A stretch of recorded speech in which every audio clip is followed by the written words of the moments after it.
Hallelujah hallelujah, सबको जय मसीह की।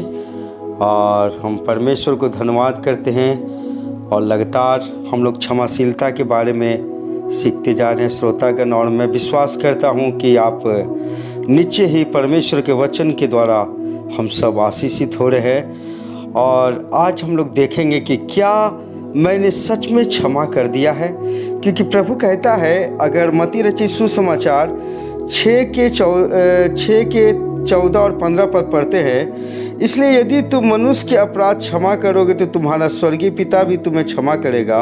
यदि तुम मनुष्य के अपराध को क्षमा न करोगे तो तुम्हारा स्वर्गीय पिता भी तुम्हारे अपराध को क्षमा नहीं करेगा। आज हम सब पापी इंसान थे मेरे प्रियो, लेकिन प्रभु यीशु मसीह हम सब के पाप को प्रभु यीशु मसीह ने कलवरी क्रूस पर क्या किया, मिटा डाला अपने लहू के द्वारा मेरे प्रियो। हालेलुया। अगर रोमियो 5 के 9 में हम लोग पढ़ते हैं, अतः जब रोमियो 8 के 9, अतः जब हम अब उसके लहू के कारण धर्मी ठहरे हैं तो उसके द्वारा परमेश्वर के क्रोध से क्यों न बचेंगे। हालेलुया। प्रभु यीशु मसीह का लहू हमें सारे पापों से क्या करता है, शुद्ध करता है मेरे प्रियो। कई बार हम सोचते हैं कि हमारे अपराध क्षमा किया गया है कि नहीं किया गया है, लेकिन प्रभु परमेश्वर कहता है कि तेरा पाप लाल रंग के क्यों न हो, मैं तुझे क्या करता हूँ, हिम के नाई श्वेत कर देता हूँ। अगर हम लोग प्रभु के वचन को हम लोग पढ़, पहला यूहन्ना 1:9 में लिखा, यदि हम अपने पापों को मान ले तो हमारे पापों को क्षमा करने और हमें सब अधर्मों से शुद्ध करने में विश्वास योग और धर्मी परमेश्वर है। हालेलुया। और हमारा परमेश्वर क्या करता है, सबसे पहले कि जिस प्रकार से अगर आप मानो देख लीजिए कि बोर्ड में कुछ लिखा हुआ है और बोर्ड में जो कुछ भी लिखा हुआ दिखाई देता है, अगर हम गीले कपड़े से लेकर के उस ब्लैक बोर्ड को अगर पोंछ देते हैं तो उसमें कुछ भी लिखा हुआ दिखाई नहीं देता मेरे प्रियो। उसी प्रकार से हमको सारे पापों से प्रभु यीशु मसीह क्या करता है, सारे पापों से शुद्ध कर देता है मेरे प्रियो। हालेलुया। अगर प्रभु का लहू हमें किन लोगों को पापों से शुद्ध करता है, अगर पहला यूहन्ना 1:7 में पढ़ते हैं, पर यदि जैसा वह ज्योति में है वैसे ही हम भी ज्योति में चले तो एक दूसरे से सहभागिता रखते हैं और उसका पुत्र यीशु का लहू हमें सब पापों से शुद्ध करता है। अर्थात परमेश्वर के वचन कह रहा है, अगर हम परमेश्वर की आज्ञाओं को पालन करते हैं तो हमें सारे पापों से प्रभु यीशु मसीह का लहू क्या करता है, शुद्ध कर देता है मेरे प्रियो। यदि हम अगर हम अपराधों के प्रभु के सामने क्षमा मांगते हैं और प्रभु की आज्ञाओं पर नहीं चलते हैं और पाप करते ही रहते हैं तो प्रभु यीशु मसीह का लहू हमें शुद्ध नहीं करता है। प्रभु यीशु मसीह का लहू उन्हीं लोगों को शुद्ध करता है जो ज्योति में चलता है, अर्थात प्रभु की आज्ञाओं को मानता है, अर्थात उसे मान करके छोड़ देता है मेरे प्रियो। बाइबल ये भी बताती है, अगर हम पढ़ेंगे इब्रानियों 8 के 12 पद में पढ़ेंगे, इब्रानियों 8 के 12 पद में, क्योंकि मैं उनके अधर्म के विषय में दयावंत होऊंगा, उनके पापों को फिर स्मरण नहीं करूंगा। हालेलुया। कितना सुंदर वचन मेरे प्रियो। प्रभु कह रहा है कि मैं उसके अपराध को कभी स्मरण नहीं करूंगा। यिर्मयाह 31 के 34 में लिखा है, यिर्मयाह 31 के 34, तब उन्हें फिर एक दूसरे से यह न कहना पड़ेगा कि यहोवा के जानो, क्योंकि यहोवा की यह वाणी है, छोटे से लेकर बड़े तक सब के सब मेरा ज्ञान रखेंगे, क्योंकि मैं उनका अधर्म क्षमा करूंगा और उनका पाप भी स्मरण ना करूंगा। हालेलुया। प्रभु ये इब्रानियों 8 के 12 में बोलता है कि मैं तुम्हारे अपराध को क्षमा करूंगा और फिर स्मरण नहीं करूंगा। यदि मेरे प्रियो, अगर हम सच्चाई के साथ हम परमेश्वर के सामने अपने पापों को स्वीकार कर लेते हैं तो प्रभु यीशु मसीह का लहू हमें सारे पापों से शुद्ध कर देता है। और फिर प्रभु जैसा भी पाप हम क्यों ना किया हो, परमेश्वर कहता है उसे मैं याद नहीं करता हूँ। लेकिन मेरे प्रियो, क्या हम मनुष्य जाति को जो प्रभु कहता है कि तुम यदि अपने अपराधियों को क्षमा करोगे तो मैं भी तुम्हारे अपराध को क्षमा करूंगा। क्या हम अपने सामने वाले को, जो हमसे लड़ा है, हमारे साथ गलत व्यवहार किया है, हमें मारा है या हमें गाली दिया है या किसी प्रकार के अपराध हमारे विरोध में किया है, क्या हम उसको क्षमा किए हैं? और क्या हम केवल मुंह से कहते हैं कि क्षमा कर दिए हैं? कई बार हम बोलते कि क्षमा कर दिए हैं, लेकिन मेरे प्रियो कई बार उसके शिकायत और निंदा करते रहते। मेरे प्रियो आज का मुख्य विषय है, क्या मैंने सच में क्षमा कर दिया है? हालेलुया। आज प्रभु का वचन से हम लोग कुछ देखेंगे मेरे प्रियो। निश्चय ही परमेश्वर आज के वचन के द्वारा प्रभु हमें जरूर आशीष देगा। दूसरों के हृदय की गहराई से हमारे द्वारा क्षमा कर दिए जाने के साथ स्पष्ट प्रमाण है। अगर उत्पत्ति 45 में यूसुफ के जीवन में इस सभी को सुंदर चित्रण है मेरे प्रियो। एक बार जब हमने किसी को क्षमा कर दिया तो हम इसका उल्लेख कभी किसी से, यहाँ तक किसी निकट के मित्र से भी नहीं करेंगे कि उसने हमारे साथ क्या किया। पहला पॉइंट, हालेलुया। जब हम किसी को क्षमा कर देते, कभी भी किसी को निकटतम मित्र से भी हम नहीं बताते कि उसने मेरे साथ क्या किया। मेरे प्रियो, यूसुफ अपने भाइयों के द्वारा घृणा किया गया, गड्ढे में डाला गया और गुलाम होने के लिए बेच दिया गया। अनेक वर्षों के पश्चात मिस्र राज का राजपाल बन गया। वे अकाल के समय अन्न लेने मिस्र गए। यूसुफ तो अपने भाइयों को पहचान लेता है, पर भाई उसे नहीं पहचान सका। अंततः वह समय आया कि वह अपने आप को उन पर प्रकट करे। यूसुफ ने अपने आसपास खड़े सारे मिस्री लोगों को बाहर कर दिया। अगर उत्पत्ति 45 का एक पद को हम लोग देखेंगे, बहुत सुंदर रूप से चित्रण किया गया क्षमाशीलता के विषय में। उत्पत्ति 45 का 1। तब यूसुफ उन सब के सामने जो उसके आसपास खड़े थे अपने को और रोक न सका और पुकार के कहा, मेरे पास के सब लोगों को बाहर निकाल दो। भाइयों के सामने अपने को प्रकट करने के समय यूसुफ के संग और कोई नहीं रहा। क्यों वहाँ यूसुफ ने मिस्री लोगों को निकाल दिया? वह नहीं चाहता कि कोई भी जाने कि उसके भाइयों ने उसके साथ क्या किया था।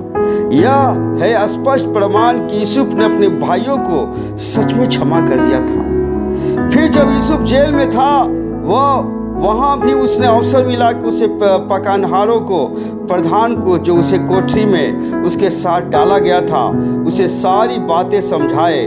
देखिए यूसुफ ने कितनी खूबसूरत अंदाज से उसे बताया, क्योंकि सचमुच में इब्रानियों के देश में मुझे चुरा कर लाया गया है। अगर उत्पत्ति 40 के 15 पद को हम लोग देखेंगे, उत्पत्ति 40 के 15 पद, उत्पत्ति 40 के 15, क्योंकि सचमुच में इब्रानियों के देश से मुझे चुरा कर लाया गया है और यहाँ भी मैंने कोई ऐसा काम नहीं किया जिसके कारण मैं इस कारागार में डाला जाऊं।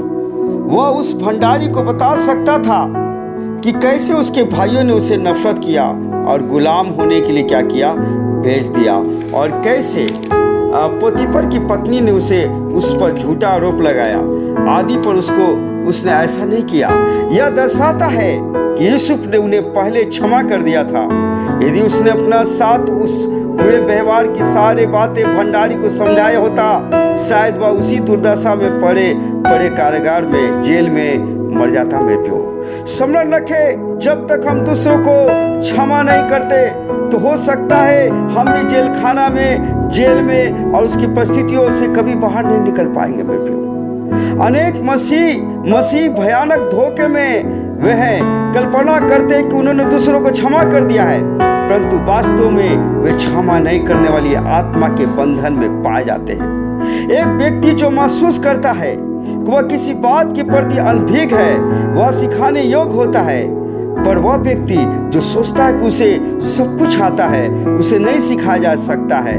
अनेक मसीहों की दुखद दशा यही है कि वे पवित्र प्रभु भोज में नियमित भाग लेते हैं और कह सकते हैं मेरे मन में किसी के विरुद्ध कुछ नहीं है, पाप नहीं है। जब कभी उन्हें अवसर मिलता है वो उन्हें बातों को बताते हैं जो दूसरों ने उनके विरोध में किया हो, और एक ही सांस में यह भी कहते हैं कि मैंने उन्हें क्षमा कर दिया, पर मैं तुम्हें केवल इसलिए बता रहा हूँ वे किस प्रकार के लोग हैं। कुछ समझ रहे मेरे प्रियो? कितने दुख की बात है कि परमेश्वर के कुछ लोग प्रायोगिक रूप से शैतान के अभिकर्ता है, भाइयों पर दोष लगाने वाला।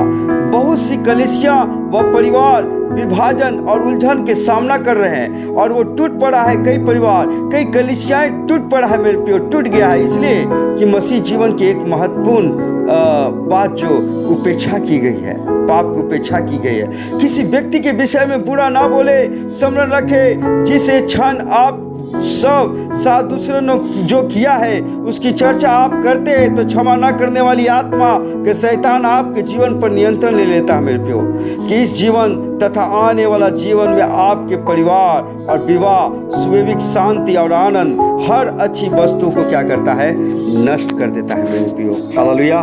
दूसरा जो पॉइंट है, एक बार जब हम किसी को क्षमा कर देते हैं, हम नहीं चाहेंगे कि दोषी विवेक उसे फिर कभी नियंत्रण में दे। उसकी सहायता में हम जितना कर सकते हैं वह हमें करेंगे, वह हमें आपको क्षमा कर सके मेरे प्रियो। हालेलुया। यदि हम इन बातों को करेंगे, हालेलुया, तो परमेश्वर हमें आशीष देगा। यद्यपि यूसुफ ने अपने भाइयों को क्षमा कर दिया था, पर जाहिर है कि उन्होंने नहीं किया था। यदि उन्हें थोड़ा भी प्रेम होता तो उन्हें अवश्य उसे ढूंढा होता, पर ऐसा नहीं किया। इसलिए जब लगभग 20 वर्षों पश्चात उन्होंने उसे देखा, वे उसकी उपस्थिति में घबरा गए थे मेरे प्रियो। अगर 45 के 3 पद पढ़ते हैं, उत्पत्ति 45 के 3, तब यूसुफ ने अपने भाइयों को कहने लगा, मैं यूसुफ हूँ, क्या मेरे पिता अब तक जीवित है? इसका उत्तर उसके भाई ना दे सके, क्योंकि वे उसके सामने घबरा गए थे। हालेलुया। जिन्होंने हमारे साथ गलत किया है, जब ऐसे लोगों को क्षमा और प्रेम करने में हम असफल हो जाते हैं, तब शैतान हमारे हृदय को तरह तरह के नकारात्मक और भय से क्या करता है, भर देता है मेरे प्रियो। प्रेम का में भय नहीं होता है। अगर पहला यूहन्ना 4 के 18 में लिखा हुआ है, पहला यूहन्ना 4 के 18, पहला यूहन्ना 4 के 18, प्रेम में भय नहीं होता है, वंशित प्रेम भय को दूर कर देता है मेरे प्रियो। हालेलुया। और वंशित प्रेम भय को दूर कर देता है, क्योंकि भय का संबंध दंश होता है, और जो भय करता है वह प्रेम में सिद्ध नहीं हुआ। इसलिए जो दूसरों को क्षमा नहीं कर सकते हैं, वह यह दूसरे के नियंत्रण में होंगे मेरे प्रियो। उसका मन, दिल, दिमाग, बहुत वे जो दूसरों को क्षमा नहीं कर पा सकते हैं, उनके जीवन में गुप्त पाप होते हैं। अतः यह देखा जा सकता है कि जिसमें गुप्त पाप पाए जाते हैं, उनमें यातना देने वाला भय होता है। सभी नकारात्मक भय शैतान की ओर से होते हैं और आप उनसे इसी समय मुक्त हो सकते हैं। एक बार जब आप उन गुप्त पापों के लिए पछतावा कर लेते हैं जो शायद आपने कभी किए थे और जिन्होंने आपको चोट पहुंचाया है, उन्हें क्षमा कर देते हैं। आपको भय रूपी शैतान को यीशु के नाम से डांटने का पूरा अधिकार है मेरे प्रियो। 2 तीमुथियुस 1 के 7 में लिखा है। हालेलुया। 2 तीमुथियुस 1 के 7। उससे पहले हम लोग देखेंगे याकूब 4 के 7। याकूब 4 के 7, इसलिए अपने परमेश्वर के अधीन हो जाओ और शैतान के सामना करो तो वो तुम्हारे पास से क्या होगा, भाग निकलेगा। 2 तीमुथियुस 1 के 7, क्योंकि परमेश्वर ने हमें भय के नहीं पर सामर्थ और प्रेम और संयम की आत्मा दी है।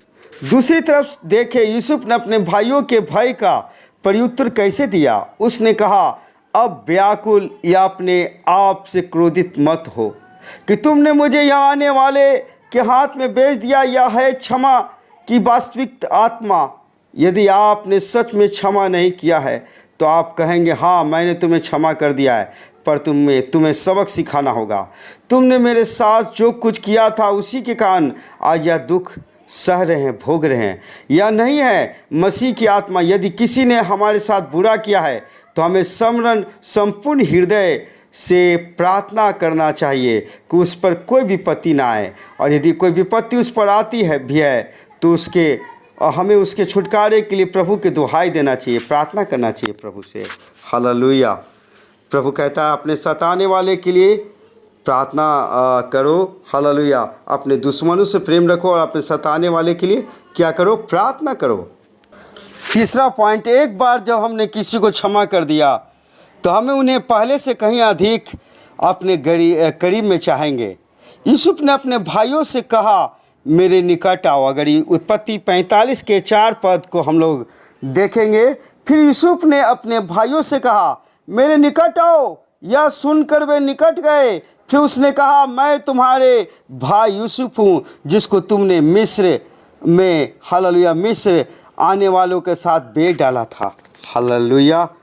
यद्यपि क्षमा न करने वाला भाई दूर खड़े थे, यूसुफ ने उन्हें अपने निकट चाहता था। वह न केवल अपने भाइयों को ही, पर उनके बच्चों और उनके बच्चों को भी निकट देखना चाहता था। मेरे प्रियो, अगर आप उत्पत्ति 45 के 10 पद पढ़ेंगे, उत्पत्ति 45 के 10, तेरा निवास गोसेन देश में होगा और तू बेटे पोते भेड़ बकरियों गाय बैल और अपने सब कुछ समेत तेरे निकट रहेगा।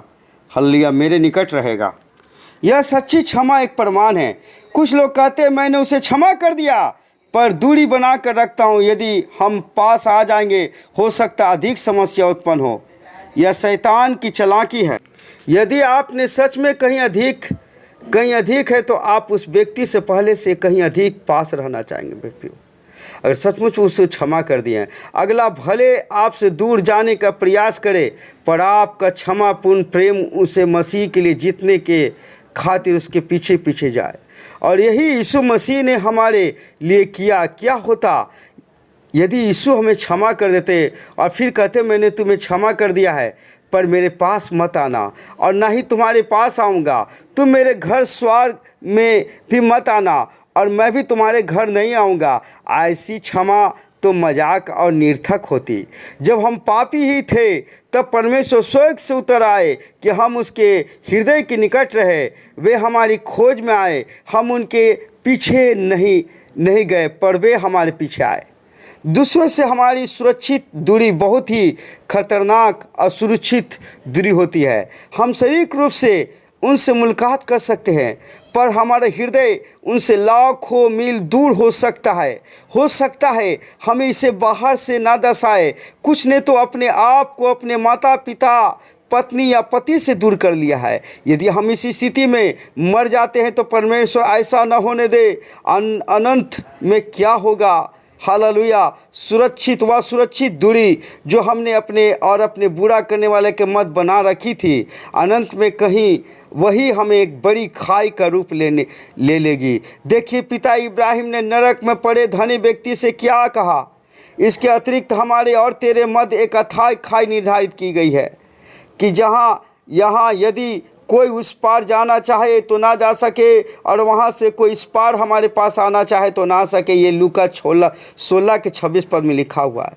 पृथ्वी पर हमारा आचरण हमारी अनंत दशा को परिवर्तित करेगा। मेरे प्रियो, इस धनवान के विषय में जो नरक में था, हम पढ़ते हैं कि अथाह खाई निर्धारित की गई थी। यह अनंत में भी हटाई नहीं जा सकती है। परमेश्वर का धन्यवाद हो। Hallelujah, glory to God, hallelujah Jesus. पृथ्वी पर हमारा आचरण हमारे अनंत दशा को परिवर्तित करेगा। इस धनवान के विषय में जो नरक में था, हम पढ़ते हैं कि अथाह खाई निर्धारित की गई थी। वह अनंत में भी हटाई नहीं जा सकती है। परमेश्वर का धन्यवाद हो। जब हम पृथ्वी पर, यदि हमने अपने और अपने भाई के मध्य ऐसी अथाई खाई बना भी ली है, तो अभी भी उसे अलग करने में देर नहीं हुई है। और परमेश्वर के अनुग्रह से हमें उसे अलग कर सकते हैं। परंतु यदि इस खाई को अलग किए बिना हम इस दुनिया के छोड़ देते हैं, तो अनंत में यह हमारी सदा निमित्त व शर्मिंदगी के लिए सर्वदा के लिए निर्धारित कर दी जाएगी। प्रिय मित्र, कृपया आपने अपने आप को जांचे और देखें, कहीं आपने अपने को किसी से दूर तो नहीं कर रखा है। क्या आप महसूस करते हैं कि यदि इस बड़ी खाई को आप अभी नहीं हटाते हैं, तो यही आपका अनंत निमित्त बन सकती है। हालेलुया, नरक बन सकती है। मेरे प्रियो, अपने बुरा करने वालों को मेहरबानी से माफ़ कर दीजिए। अपने मन को तब तक उसके पीछे जाने दीजिए जब तक आप उसे मसीह के लिए जीत नहीं लेते हैं। उसे अथाई खाई को आज ही भर दीजिए, यहाँ तक कि यदि वह आपसे बातें नहीं करता है, तो आप जाकर बात कर ले। यदि वह आपको सलाम नहीं करता है तो आप जाकर गर्मजोशी से उसे सलाम कर ले। यदि वह आपको पत्र नहीं लिखता या फ़ोन पर बात नहीं करता है, आप ही आज ही उसे पत्र लिख ले या फ़ोन पर उसे बातें कर ले। आप अतिरिक्त मिल जाकर शैतान को शर्मिंदा करते मेरे प्रियो। जब मनुष्य को, हालेलुया, नीति वचन 16 के 7 में लिखा है, जब यहोवा मनुष्य को चाल चलन से प्रसन्न होता है तो उसके शत्रु को भी मित्र बना देता है। क्या आपके तरीके परमेश्वर को प्रसन्न करने वाला है जो आप जीवन जी रहे हैं? चौथा, क्षमाशीलता नया जीवन लाता है और क्षमाशीलता जो है कि वो मृत्यु है मेरे प्रियो। क्षमाशीलता नया जीवन लाता है और क्षमाशीलता मृत्यु को उत्पन्न करता मेरे, क्योंकि परमेश्वर ने तुम्हारे प्राण की रक्षा के लिए तुमसे पहले मुझे जांचे भेजा था। यूसुफ ने अपने भाइयों से कहा, अगर उत्पत्ति 45 के 5 में हम पढ़ते मेरे प्रियो, हमने उद्धार या अनंत जीवन प्राप्त किया है इसके लिए कि परमेश्वर ने हमारे समस्त पापों को क्षमा किया है। अतः क्षमा का संबंध नए जीवन से है। परमेश्वर से क्षमा प्राप्त करने के पश्चात यदि हमने जो क्षमा प्राप्त किया है हम उससे तथा उसके साथ मिलने वाला जीवन से वंचित हो जाते हैं। हम जितना अधिक क्षमा करना सीखते हैं उतना ही अधिक जीवन प्राप्त करते हैं मेरे प्रियो। हालेलुया। हमारे इसके विपरीत हम क्षमा करने से जितना इनकार करते हैं हमारे जीवन में मृत्यु उतना ही अधिक काज करती है। जीवन का अर्थ होता है शांति, संतुष्टि, पूर्णता इत्यादि। मृत्यु का अर्थ होता है उलझन, दुख, असंतोष, दर्द, यातना आदि। लोग क्षमा रहित आत्मा लिए हुए आत्महत्या कर लेते हैं। देखने में ऐसा प्रतीत हो सकता है कि उन्होंने आवेग में ऐसा किया है, पर वास्तविकता में शायद शैतान ने उसकी क्षमा रहित आत्मा का लाभ उठाया हो। अहीतोपेल ने अपने आप को क्यों मार डाला? अगर दूसरा शमूएल 11 के 3 और 23 के 34 में पढ़ते हैं, मार डाला क्योंकि यह हल्की या मूर्खतापूर्ण प्रतीत हो सकती है, परंतु मूल कारण था कि उसने क्षमा करने से इनकार कर दिया था। अहीतोपेल बेसेवा का दादा था। यद्यपि दाऊद ने बेसेवा के साथ जो पाप किया था उसके लिए परमेश्वर ने दाऊद को क्षमा कर दिया था, पर अहीतोपेल ने नहीं किया था। उसने अबशालोम के साथ देने के लिए दाऊद को छोड़ दिया। अंत में उसने आत्महत्या कर लिया। दूसरा शमूएल 17 के 23 में आप देख सकते हैं। अहीतोपेल के समान यदि हम दूसरों को क्षमा करने से इनकार करेंगे, आत्महत्या की आत्मा हम पर आक्रमण कर सकती है। हम अनजानी आवाज़ को कहते सुनेंगे, अपने आप को खत्म कर दे, नदी में डूब को मर जाओ, फांसी लगा को मर जाओ। 5वां पॉइंट, जब हम सच में क्षमा करते हैं बुरा करने पर हमें तरस आएगा। यद्यपि यूसुफ के भाइयों ने उसे घृणा कर उसे मारने की योजना बनाया था मेरे प्रियो। अगर उत्पत्ति 45 के 11 और 15 पद देखेंगे, उसे गड्ढे और में डाला, गुलाम होने के लिए भेज दिया। यूसुफ के मन में यदि उनके कुछ था तो सिर्फ प्रेम और तरस, सच्ची क्षमा का एक चिन्ह। यूसुफ ने अपने भाइयों से कहा, और मैं तुझे आवश्यकता की सारी वस्तुएं दूंगा। फिर वह उसे अपने भाइयों को चुमा कर रोया मेरे प्रियो। हालेलुया। अगर उत्पत्ति 45 के 11 और 15 पद में देख सकते। हम कैसे जानते हैं कि जैसे मसीह ने हमें क्षमा किया है हमने दूसरों को वैसा ही क्षमा नहीं किया है? उत्तर यह है कि जब हम अपने शत्रुओं को देखते हैं, उन पर तरस खाने के बदले हमें चीड़ होता है, हमें क्रोध आता है, हम उसके चेहरा को देखना पसंद नहीं करते हैं। एक दूसरे के प्रति दयालु और करुणामय बनो। हालेलुया। अगर इफिसियों 4 के 32 पर पढ़ेंगे तो वहाँ पे लिखा है, एक दूसरे के प्रति दयालु और करुणामय बनो, और परमेश्वर मसीह में जैसे तुम्हारे अपराध क्षमा किया है वैसे तुम भी एक दूसरे के अपराध को क्षमा करो। जिन्होंने क्षमा करना सीख लिया हो उन्हीं को हृदय कृपालु होगा। एक बहुत अच्छे मसीह जो मोची का काम करता था उसके कहानी मैं बताना चाहता हूँ, जो चप्पल जूता का काम करता था। इस प्रकार उसने गरीब व अनाथ लड़के के जूते को धंधे में प्रशिक्षित किया। जूता बनाना और चप्पल बनाना उसको सिखाया। एक दिन उस लड़के ने अपने मालिक को दुकान के ठीक सामने अपनी दुकान खोल लिया। उस शाम पारिवारिक प्रार्थना में इस मसीह ने प्रार्थना किया कि परमेश्वर उसके द्वारा प्रशिक्षित किया गया जो जूता चप्पल बनाने के लिए जिस लड़का को मैंने सिखाया है उसे व्यापार पर क्या कर, उसके व्यापार पर आशीष दे जो सामने दुकान खोला प्रभु, क्योंकि उसके पास भी उसका परिवार है जिसकी देखभाल उसे करनी है। यह है सच्ची क्षमा। एक बार जब हम अपने बुरा करने वालों को क्षमा कर देते हैं, हमें उसके ऊपर तरस आता है। जब तक हम ऐसी सहानुभूति या दया का अनुभव नहीं करते हैं, हमने सच में क्षमा नहीं किया मेरे प्रियो।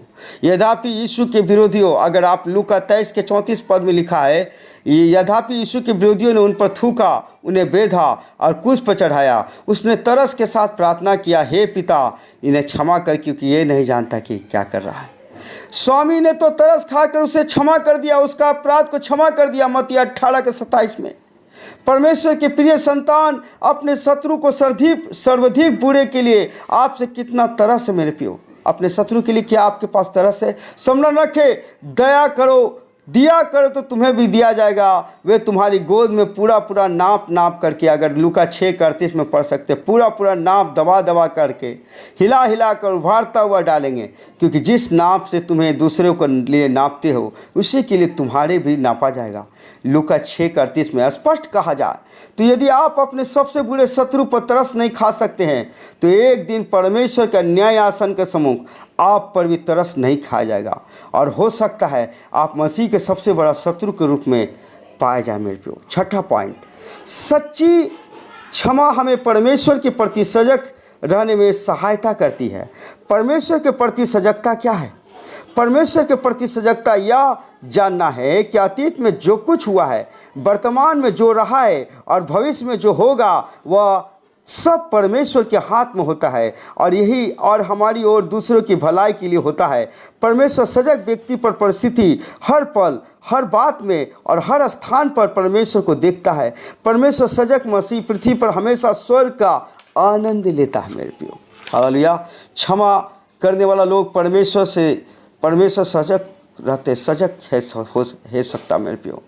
हालेलुया। सजग है सकता। यूसुफ एक स्वीकृत उदाहरण है। उसने हर परिस्थिति में परमेश्वर के हाथ को देखा। अगर उत्पत्ति 45 के 5 और 8 और 50 के 20 पद हम लोग देखते हैं कि यूसुफ अपने भाइयों से क्या कहता है, जब अब व्याकुल या अपने आप से क्रोधित मत हो, परमेश्वर ने मुझे यहाँ भेजा था, इसलिए अब मुझको यहाँ भेजने वाला तुम नहीं परंतु परमेश्वर है। तुमने तो मेरे साथ बुराई करने की ठानी थी, परंतु परमेश्वर ने उसी को भलाई में क्या किया, ले लिया।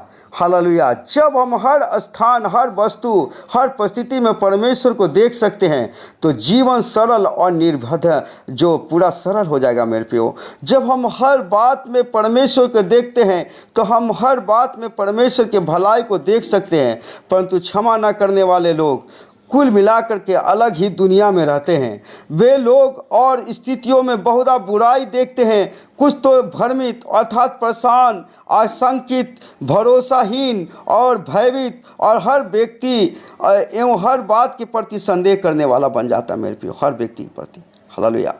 ऐसे लोग दूसरों में गलतियां ढूंढते और अपनी समस्याओं एवं चिंताओं के लिए दूसरों को दोषी ठहराते हैं। वे कहते हैं हर बात मेरे विरुद्ध जा रही है और हर जन मेरे विरोध में है। जहां आत्मा सजग लोग बात को प्रतिकूल होता है देखते हैं, परमेश्वर सजग लोग उसी स्थितियां को हर बात को अनुकूल होता देखते हैं। दूसरे शब्दों में, क्षमा रहित लोग समस्याओं और भय के नकारात्मक दुनिया में जीते हैं, पर क्षमा करने वाला हमेशा स्वर्ग का आनंद लेते हैं। आपके जीवन की प्रसन्नता और अप्रसन्नता आपकी हृदय की दिशा को परिवर्तित करती है। क्या आप इसी समय हर एक के कोई हृदय में क्षमा कर देंगे, ताकि हर एक के कोई हृदय से क्षमा कर देंगे, ताकि आप एक एकदम नई दुनिया में एक नई जीवन प्रारंभ कर सके? जी हाँ, आप विश्वास के साथ निराशाजनक धुंधले स्थान से महिमा का स्थान में उड़कर पहुंच सकते हैं, जहां आपका दुख मृत्यु में और आपकी उदासी आनंद में क्या हो जाएगा, परिवर्तित हो जाएगा। हालेलुया। 7वां पॉइंट, एक बार जब हम अपने शत्रु को क्षमा कर देते हैं, हम उनके लिए सर्वोत्तम करने का प्रयास करते हैं। यह मसीह सदृश क्षमा का सर्वोत्तम प्रतीक है। हमारे परमेश्वर ने हमारे प्रति अपना प्रेम और अपनी क्षमा को अपना सर्वोत्तम, अपना इकलौता पुत्र देकर दिखाया, क्योंकि परमेश्वर ने, यूहन्ना 3:16 में लिखा, क्योंकि परमेश्वर ने जगत से ऐसा प्रेम किया कि उसने अपने इकलौता पुत्र को दे दिया, ताकि जो कोई उस पर विश्वास करे वो नाश न हो परंतु अनंत जीवन पाए। किसी धर्मी रोमियो 5:7-8 में पढ़ते हैं, किसी धर्मी जन के लिए कोई मरे यह तो दुर्लभ है, परंतु हो सकता है किसी भले मनुष्य के लिए कोई मरने के भी साहस करे। परंतु परमेश्वर हम पर अपने प्रेम के भला इसी रीति से प्रकट करता है कि जब हम पापी ही थे तभी मसीह हमारे लिए मरा। यीशु ने अपनी क्षमा और प्रेम हम सबसे बुरे पापियों को अपना सर्वोत्तम, अपना स्वयं का जीवन देने का द्वारा सिखाया। मसीह सदी क्षमा का इससे अच्छा चिन्ह और कुछ नहीं हो सकता। जब हम क्षमा करते हैं, हम अपने सबसे बुरे शत्रु के लिए सबसे अच्छा करने को इच्छा रखते हैं। यदि हम यह करने में असफल हो जाते हैं तो ना तो हमारी क्षमा न हमारे मसीह जीवन सिद्ध होगा। मेरे प्रियो, यूसुफ का एक उदाहरण है। हालेलुया। अगर आप जो उत्पत्ति 45 के 10 और 11 पद पढ़ते हैं, यूसुफ का उदाहरण देखें। यूसुफ ने अपने भाइयों से अपने पिता के लिए यह संदेश भेजा, तेरा निवास गोशेन देश में होगा, तू बेटे पोतों और बकरियों, गाय बैलों और अपने सब समेत क्या होगे, तुम सब मेरे निकट में रहोगे, मैं वही तेरा पालन पोषण करूँगा। हालेलुया।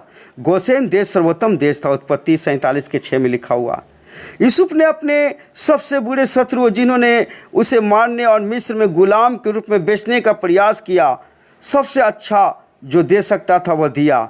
जब तक हमारे हृदय हमारे शत्रुओं के प्रति इस प्रकार के प्रेम से ना भरा होगा, अपने मसीह सदी क्षमा नहीं सीखा। मेरे प्रियो, वाशिंगटन में DC कैपिटल हिल में कुछ वर्षों पूर्व एक मसीह की गवाही संपूर्ण विश्व के लिए एक महान आशीष थी। समाचार के माध्यम ने इसी कहानी को परमेश्वर की महिमा के लिए प्रकाशित किया। मसीह के पास एक किशोर पुत्र था जिसे दूसरे किशोर ने मार डाला था। हत्यारे को जेल जाना पड़ा। मसीह उस किशोर में बहुधा मुलाकात करता और उसे क्षमादान दे दिया। इसने लड़के का पूर्णतः परिवर्तन कर दिया।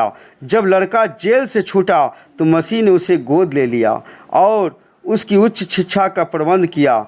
यह है कि मसीह सदिश क्षमाशीलता। मेरे प्रियो, हालेलुया। 8 जनवरी 1956 में एक्वाडोर में 5 अमेरिकन मिशनरियों को मारकर कोरे नदी में फेंक दिया गया। उनमें से एक शहीद नेटी संत था। उसके बच्चे स्टीव और कैथी ने हथियारों को प्रेम और क्षमा करना सीखा। वे एक्वाडोर गए और वहां रहकर उन्होंने हथियारों की सेवा और प्रशासन परमेश्वर के प्रेम के द्वारा जारी रखा। अंत में क्या हुआ, हथियारे कीमो और डाइवी अद्भुत रीति से बचाए गए।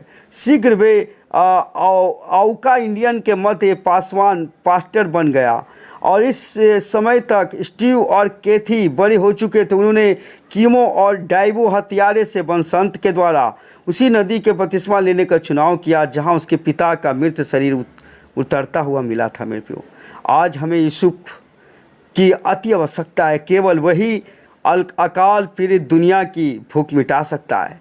इस प्रकार के संत ही इस मरती हुई अंधेरी दुनिया में जीवन और प्रकाश ला सकता है। प्रिय पाठक, क्यों नहीं आप श्रोतागण यूसुफ का स्थान ले लेते हैं। हो सकता है अनेक लोग आपको नीचा दिखाया या सताया हो। Hallelujah, glory to God. आपके जीवन में पोतीवर या पोतीवर की पत्नियां रही हो, क्या आप उन्हें अभी क्षमा करेंगे? निर्णय ले, अभी ले। हालेलुया। प्रभु, हम धन्यवाद करते पिता परमेश्वर। कई बार हम तो बोलते हैं पिता परमेश्वर कि प्रभु जी, हमने एक दूसरे को जो हमारे विरोध में अपराध किया क्षमा कर दिए, लेकिन प्रभु उसके अपराध के बारे में जो हमारे विरोध में किया उसे बताते रहते प्रभु, शिकायत करते रहते पिता परमेश्वर। लेकिन पिता परमेश्वर, आपने बोला कि जैसे मैंने अपराध को क्षमा किया वैसे तुम भी अपने अपराध को क्षमा करो। हाँ पिता परमेश्वर, आप जब किसी को क्षमा करते पिता परमेश्वर, कभी भी उसके पाप को याद नहीं करते पिता परमेश्वर। प्रभु, उसी प्रकार से हमारे हृदय में प्रभु जी कर दे पिता परमेश्वर। कई बार हम तो बोलते हैं मुँह से कि हम उसे क्षमा कर दिए हैं, लेकिन उसको देखते ही प्रभु भागना शुरू करते, उससे प्रभु जी हम मिलने पसंद नहीं करते पिता परमेश्वर। प्रभु यीशु मसीह के नाम से हम प्रार्थना करता हूँ प्रभु, इतना प्रेम से भर दे कि प्रभु उससे बातचीत कर सके, उससे मिल सके, उससे क्षमा कर सके पिता परमेश्वर। प्रभु यीशु मसीह आप ऐसा प्रेम से हमारे हृदय में भर दे प्रभु, जो अपने हमारे दुश्मनों के प्रति, हमारे अपराधियों के प्रति पिता परमेश्वर जो सताने वाला है प्रभु, हाँ प्रभु यीशु मसीह ऐसा प्रेम से भर पिता, ताकि हम उसका पाप कैसा भी उसे क्षमा कर सके और उसको कभी भी याद न कर सके पिता परमेश्वर। शैतान हमेशा याद दिलाता है कि तुम्हारे विरोध में जो बहुत सारा पाप किया है, तुम्हें सताया है। हालेलुया। प्रभु जी इन पापों को क्षमा करने के लिए और कभी भी याद नहीं करने के लिए अपना स्वभाव पिताजी हम लोग के अंदर में डाल दे, अपने लहू से शुद्ध कर दे प्रभु। और कभी भी जिसको हमने क्षमा किया पिता, हम लोग स्मरण न करने पाए प्रभु, ऐसा ही हृदय दे। प्रभु यीशु के नाम में मांगते हैं, आमीन आमीन आमीन आमीन आमीन। जीसस सबको परमेश्वर